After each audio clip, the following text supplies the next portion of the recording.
ध्यायेत् शारदचन्द्रसुन्दरमुखम्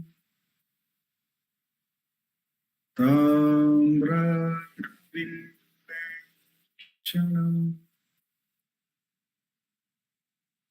भक्ताभीष्टवराभयप्रदकरम् कौपीनमातृज्वलम् स्वात्मानन्दरसानुभूतिविवशम्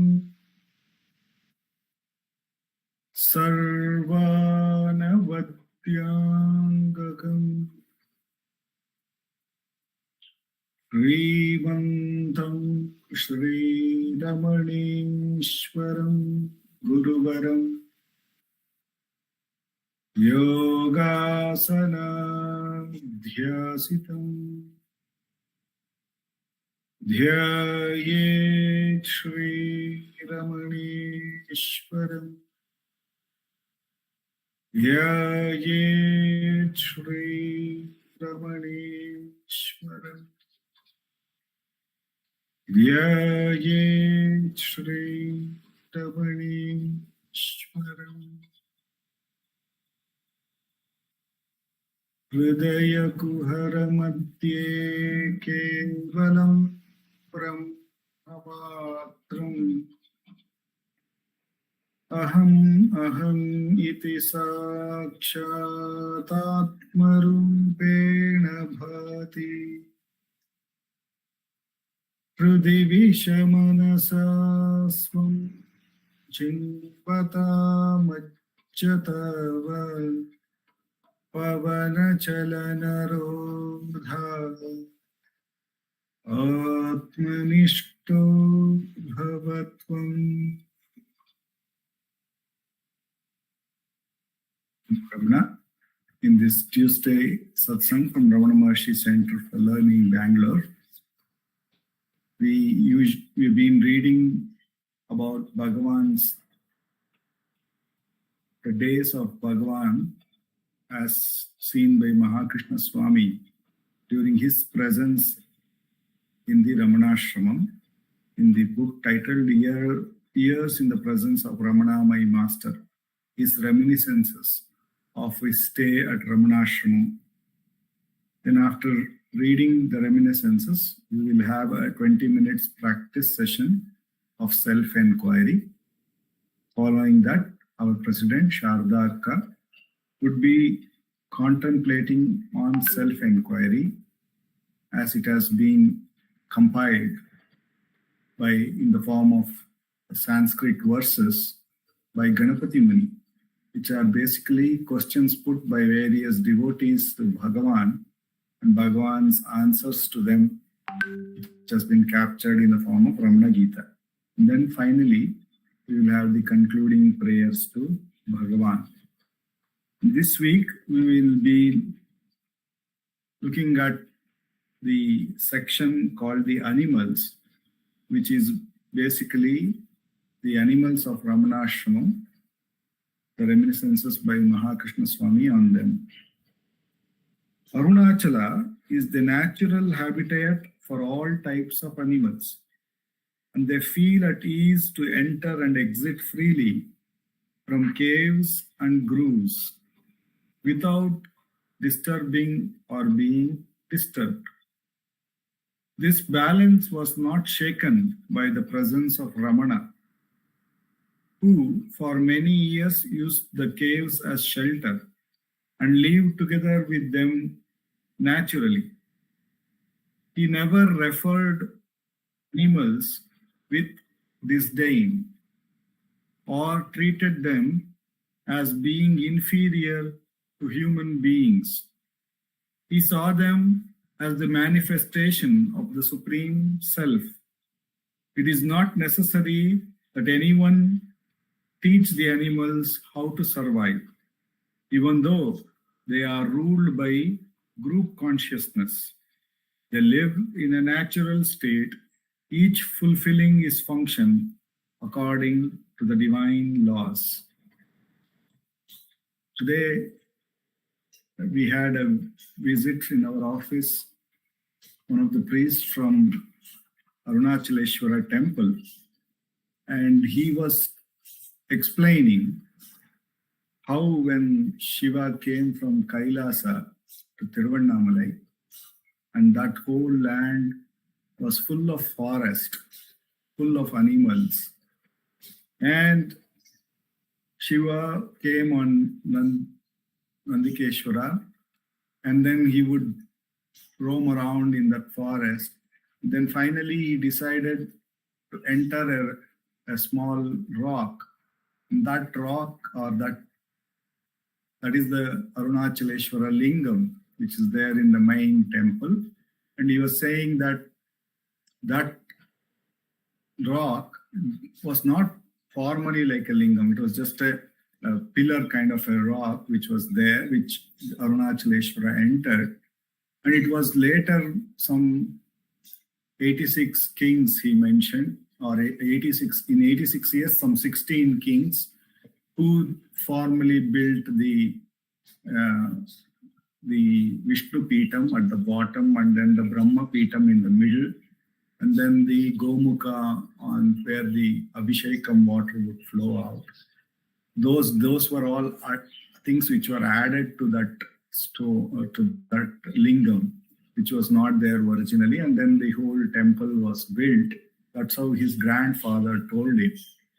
And he was mentioning that that lingam, when he goes inside to do the Abhishekam, he said that the lingam, when he touches it, it will be not hot. It will be very cold, very normal. And but however, the temperature in the Garbhagriha, the sanctum sanctorum around the lingam, will be very hot. And he says there is some kind of an Agni which we cannot see by our eyes, but there will be at least 10 degree difference. It will be 10 degree more than what will be outside the Garbhagriha.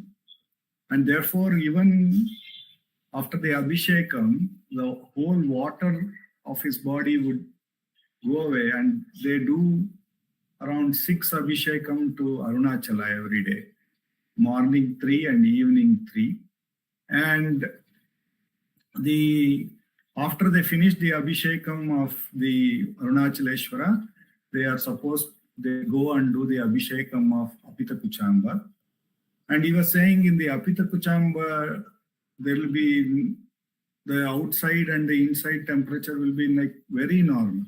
It's only in the Arunachaleshwara Garbhagriham or the Sanctum Sanctorum, the temperature at any time, whether it is winter, summer, or whatever it is, the outside, if it is 45 degrees, he said inside it will be around 10 degrees more, 55 degrees.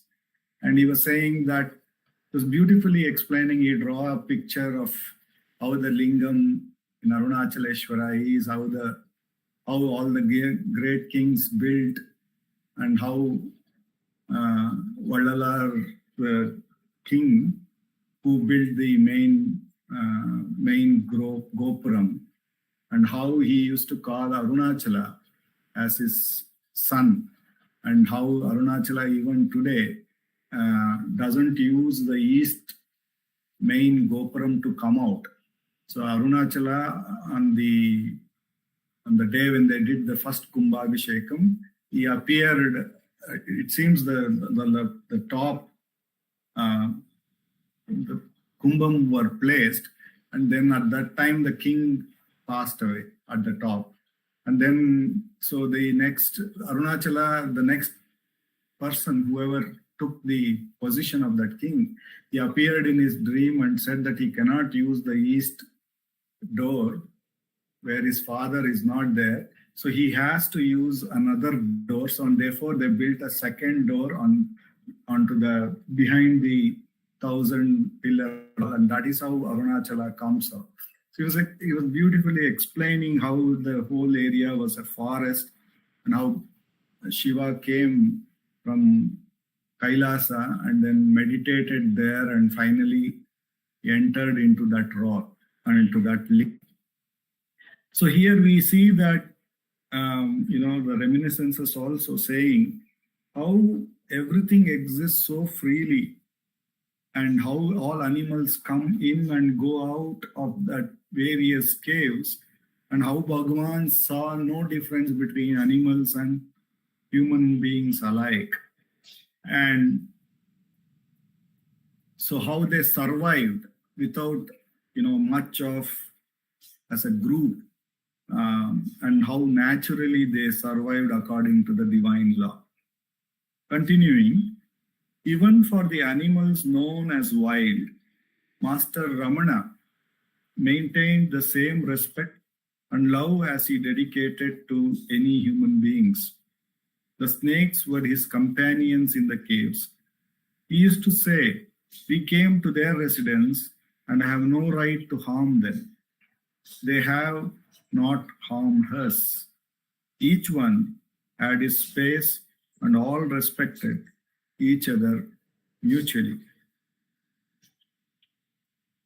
And I was recently seeing an interview of Ratan Tata's driver, who was also mentioning that when he would go with Ratan Tata ji to the village, and he was not supposed to honk on those roads when the animals were crossing. He was supposed to stop the vehicle and let the animals cross, because Ratan Tata ji would say that we have come to their space, so we have to give them the right of way. So we see here Bhagavan also saying that to us, how we should respect the divine's space that has been given to each one of us. And I think that space we can think of even our mental space, our intellectual space. That is where we have a lot of conflict. We don't try to respect the mental space of others. And when big events happen in family, just recently my brother's son's Upanayanam happened, and I could very much recognize by Bhagavan's grace how these mental spaces don't accept each other. Though it is all ordained by one truth, we don't see it as one single truth. We see that is at a different level, at the level of the self or something like that.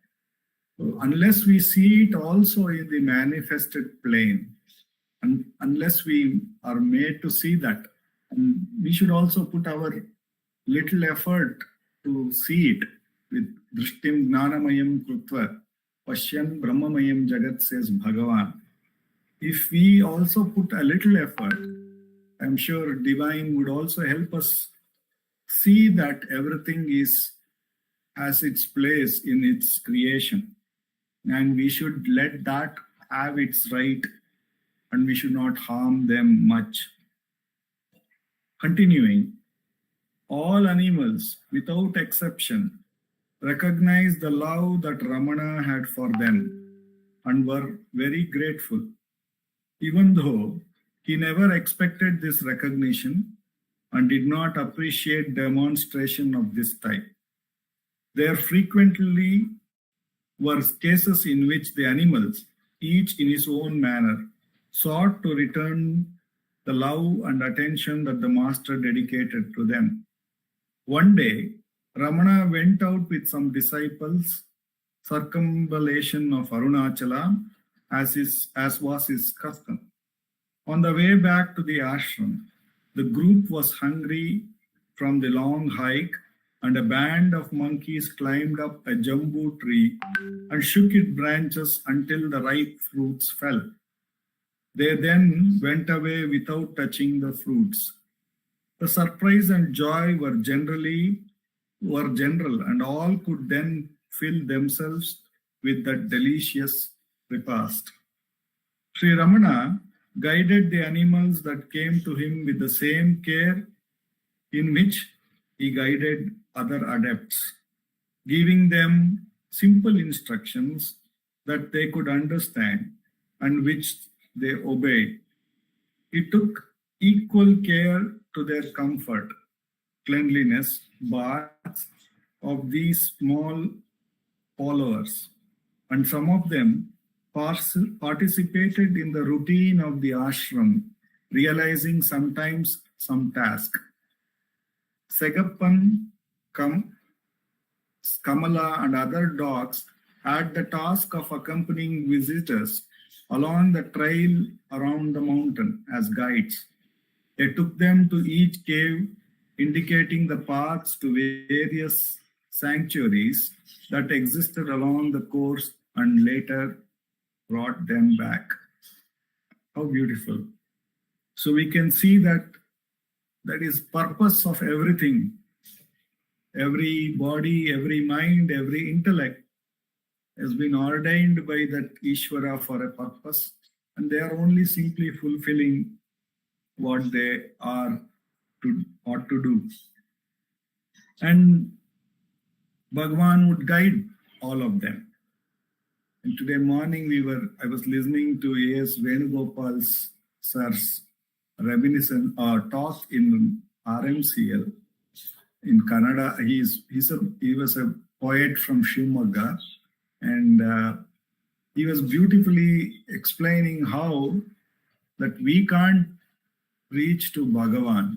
And he was very beautiful in explaining that even if Bhagavan would come and stand in front of him, there would be very less chance that he would recognize it. It is only that Bhagavan has to give the inner guidance for us to recognize him. In a way, he was trying to recollect when he was trying to talk about that mana, when Arjuna says the mind is very chanchalam, and how Krishna says, yes, it is chanchalam, then you have to do with abhyasa, you have to bring it back, make it one-pointed and all of that. And suddenly his daughter asked her father, last week you talking about Upadesha Saram, that there is no mind, and now this week you are telling that there is mind and it has to be practiced. Which one of them is more appropriate? And how beautifully explained as a jiva, no matter how much we may talk about it, how quickly we forget, and how important it is to recognize that Bhagavan through various forms keeps reminding us of that higher truth. Nothing but that higher truth, that the self alone is. And when we search for it, we find that nothing else exists apart from that self. And that self and self alone is. All these various names and forms and distinctions that we create is always inquired, is always asked to be questioned by Bhagavan through various means, through various ways. He will remind us to inquire about it. And that is what self-enquiry is all about. Whenever we see something apart, not as the self, not as one's own self, but something apart as a thought, something apart as an idea, something apart as a sadhana, something apart as somewhere we need to get. Always Bhagavan would ask us to diligently inquire, whom is this? Who am I? And therefore make us recognize by his abundant grace, guide us back to that self which alone is. Even in the midst of all the diversions, that so-called diversions that we see, they are all nothing but the manifestation of that one truth, and that one truth alone is. So he makes us to get back to that one truth and not get carried away by the seeming differences that is all imagined by the mind with the form of names and forms and colors and distinctions. So Atma Vichara that Bhagavan has blessed us makes us recognize that one truth here and now with the enquiry. And until it becomes natural that all distinctions fade away, all the vasanas fade away, and the self alone is. Until such time, we should diligently practice Atma Vichar with Bhagwan's immense grace for the next 20 minutes. No matter how many thoughts come, no matter whatever is the nature of those thoughts, whenever something distinct, we should diligently inquire, to whom is this? Who am I? And by the grace of Bhagavan, by the guidance of Bhagavan, who is ever present as that one truth, we get back to that one truth by his grace. And just this we should repeatedly practice, says Bhagavan, until all the vasanas are absorbed in that one truth. With this abundant grace, let us practice Atma Vichara for the next 20 minutes.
Om Namo Bhagavate Sri Ramanaya. Over to Shardaka, Mornaka.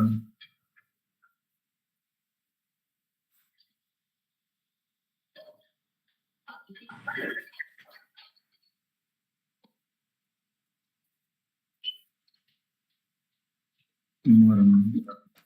Namo Ramanacentre.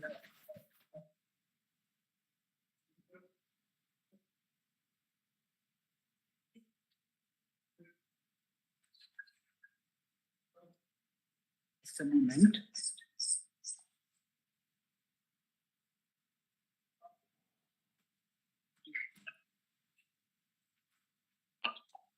Namo Ramana, prostrations to Ramana, shining as the self in all beings. Where the immense grace of the self manifest as Ramana, in this part of the satsang, we are meditating on verses from Ramana Gita as answers or as guidelines for our pursuit of self-enquiry. Just give me one moment.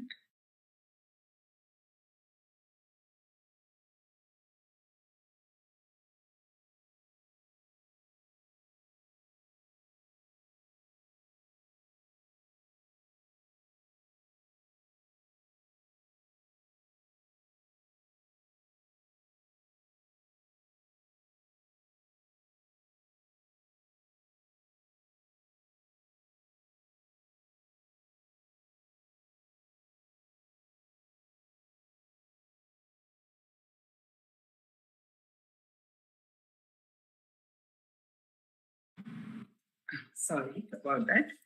So we are meditating on the Ramana Gita, and by the grace of Bhagavan, we are now in chapter 16 of the 18 chapters. And chapter 16 is on bhakti vicharaha. Atha bhaktim samuddishya prishtah purusha sattamaha abhashata mahabhago bhagavan ramano munihi. So Muni says that afterwards Bhagavan was questioned about bhakti.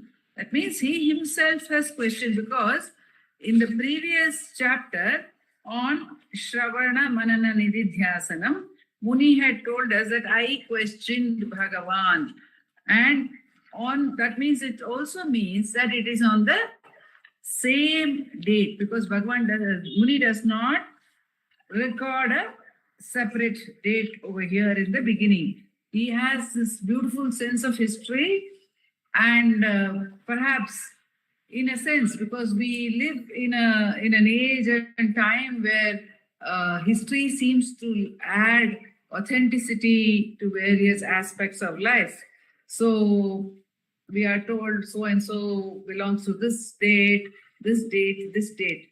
So though in the tradition of the Vedas, we do not have a historical date and time being of significance, in keeping with the modern requirements of the modern times, Muni has been recording the date and the time of all the chapters.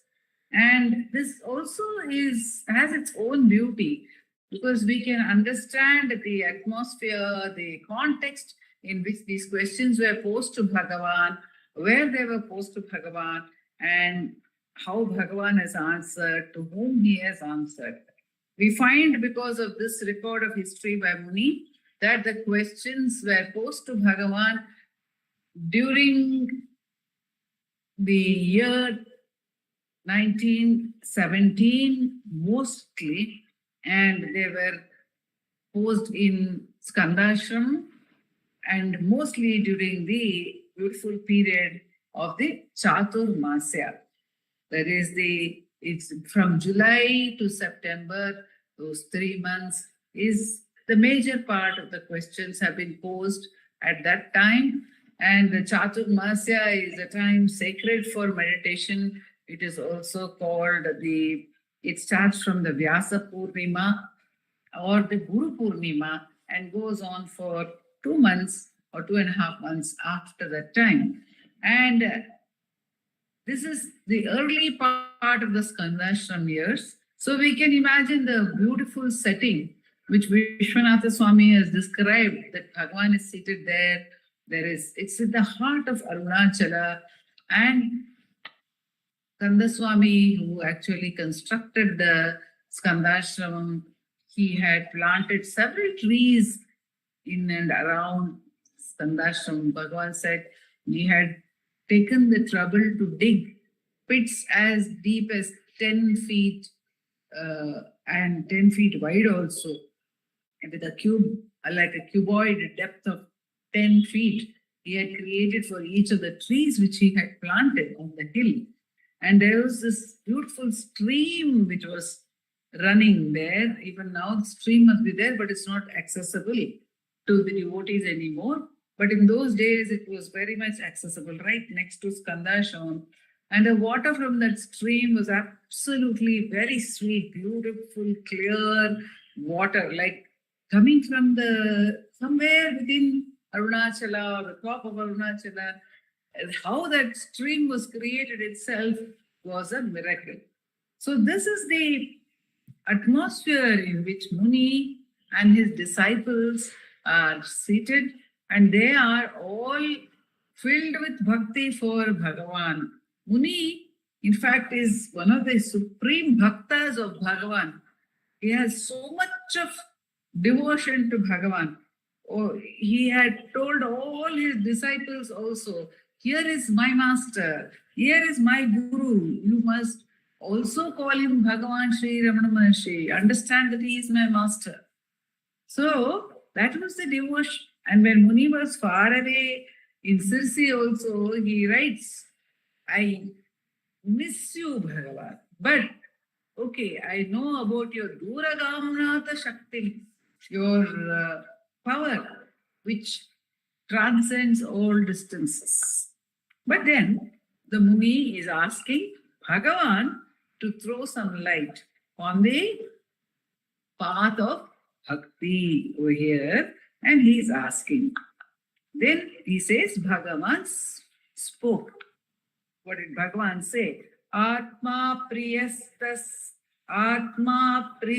samastasya priyam netaradatmanah acchinnatairadharavat pritir bhaktirudahrita. Atma priyas samastasya. The self is dear to all. In Yajnavalkya also tells Maitreyi that the self alone is dear to everyone. And this fact, the self is dear to all, is one of the opening statements which Bhagavan makes in Who Am I? In his answers to Shiva Prakasha. Is one of the statements which comes near the beginning. Of course, it starts with the fact that happiness is what everyone is seeking. But here, Bhagavan is telling that Atma Priyas Samastasya. And then he says, Priyam Neta Adatmanaha. Nothing else apart from the self is dear. So, bhakti is about love. Bhakti is about feeling something to be dear. What Bhagavan is telling is, bhakti can be only towards the self. And there is spontaneous bhakti towards the self in everyone. And no matter what one has bhakti towards, if one loves one's dear ones, if one loves one's vocation, if one loves something else, anything in this world, one is actually loving only the self, says Bhagavan. And achinna taila dharavat priti bhakti rudahrita. Bhagavan says, if you want me to define bhakti, it is love for the self that is uninterrupted, like the flow of oil, taila dharavat. Most of us are familiar with Bhagavan's analogy in Upadesha Saram, where he says, Ajyadharaya sotasa samum. Ajyadhara, there he has referred to the flow of ghee. And in fact, the commentators, when they are talking about why Bhagavan has used the analogy of Ajyadhara, they say because ghee is the clarified butter which is sticky. And in fact, in Canada, the honey is also called tuppa, jade tuppa. It is very sticky. So this clarified butter is sticky. The stickiness factor in love, one wants to stick to that beloved. That is why Bhagavan uses the Ajyadhara over there. Here, of course, the Taila Dhara is given as the example, and it should be uninterrupted. The love should be uninterrupted. Otherwise, there is love sometimes and there is love for something else sometimes. So the pure love, if it is to be there, it has to be unbroken. That's what Bhagavan is telling us over here. This is the instruction which Bhagavan has given to Mother Aragamma in Appalam song for the practice of self-enquiry. In another context, Bhagavan has also called that devotional self-enquiry. No matter what is the practice. And of course, in bhakti, especially in bhakti, and also Bhagavan instructs us in self-enquiry, there must be unbroken sadhana. This was something which Muruganar Swami also told me when I approached him as a girl of 13, asking him whether I should take Bhagavan as my guru.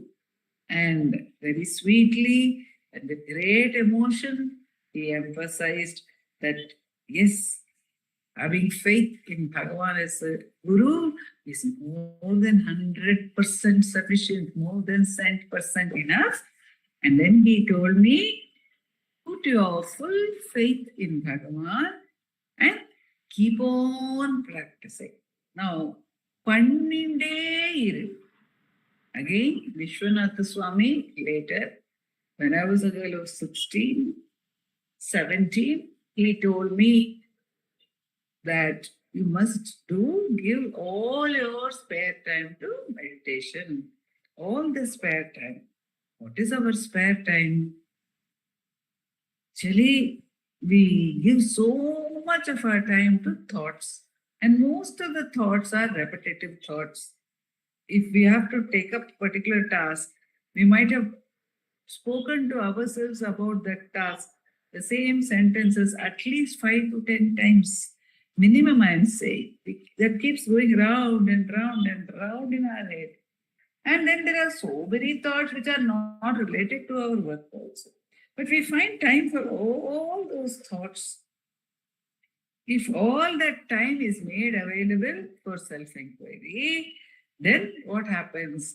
Initially, it is an effort to give one's spare time to that thought of the self, to the thought of self-enquiry, to the japa, whatever is that sadhana patha. Initially, to bring the mind back to that is an effort. But once one keeps on with this effort, again and again, ultimately, that power will take over and become this uninterrupted flow of bhakti. It will become like the Taila Dhara. And when that happens, then through that bhakti, the differentiation between the beloved and the one who loves will disappear. Abhinnam swatmata pritya vijanatishwaram kavihi janannapyaparo bhinnam lina atmani tishtati.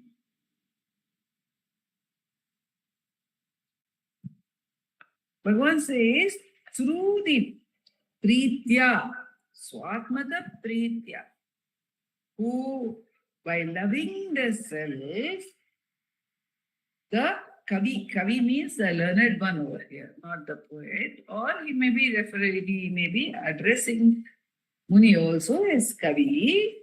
Abhinnam swatmata pritya vijanati. Without any sense of difference, the loss of the sense of the difference happens through the love, says Bhagavan. Janannapya paro abhinnam lina atmani tishtati. So knowing that God is not apart, the devotee merges in him and abides as a self. Again, in Upadeshasaram, we have those verses. Veda bhavanat sohamityaso bhavana vida bhavani mata. There. The thought that God is not apart from us is purifying. Then bhava shunya sadbhava sustitihi bhavana balad bhaktiruttama. By the strength of that bhakti, by the strength of that bhavana, that one is not apart from Lord, one merges in him and remains in that experience in which there is no thought. Bhava shunya sadbhava sushtitihi. Here also Bhagavan is telling, Abhinnam swatmata pritya vijanatishwaram kavihi jananapya paro abhinnam lina atmani tishtati. So the bhakti towards the self, the uninterrupted bhakti towards the self, or the uninterrupted bhakti towards self-enquiry, allows us to experience the fruition of self-enquiry. Om Namo Bhagavate Shri.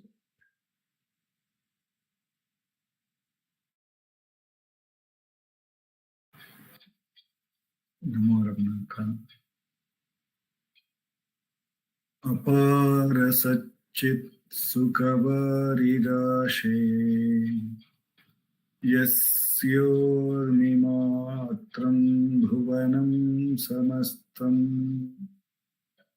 Guhahitam Tam Ramanam Gabhiram Chinta Vihina Hrudi Chintayami Chinta Vihinam Hrudi Chintayami. Namo Ramanacentre. Namo Ramanacentre.